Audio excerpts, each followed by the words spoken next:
அன்பான சகோதர சகோதரிகளே, அதிகாலை நேர வணக்கம். இன்றைய நாளுக்கான உயிருள்ள வார்த்தை ஏசாயா 65:23.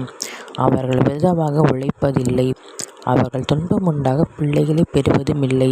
அவர்களும் அவருடைய கூட அவர்கள் சந்தானமும் கர்த்தராலே ஆசீர்வதிக்கப்பட்ட சந்ததியாக இருப்பார்கள்.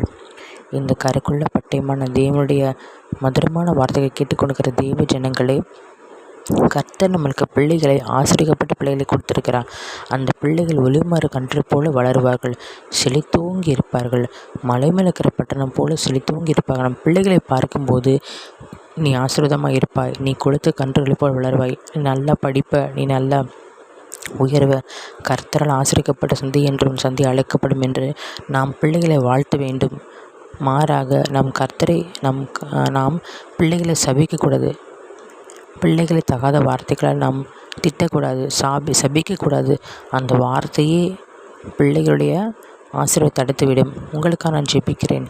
கர்த்தாவே, ஸ்தோத்திரம் கர்த்தாவே, இந்த வசனத்தின்படி தகப்பனே இயேசப்பா, எங்கள் பிள்ளைகளாம் தகப்பனே இயேசப்பா, ஸ்தோத்திரம் கர்த்தாவே, கர்த்தர் ஆசீர்வதிக்கப்பட்ட சதியாக இருக்க வேண்டும் என்று நாங்கள் ஜெபிக்கிறோம்ப்பா.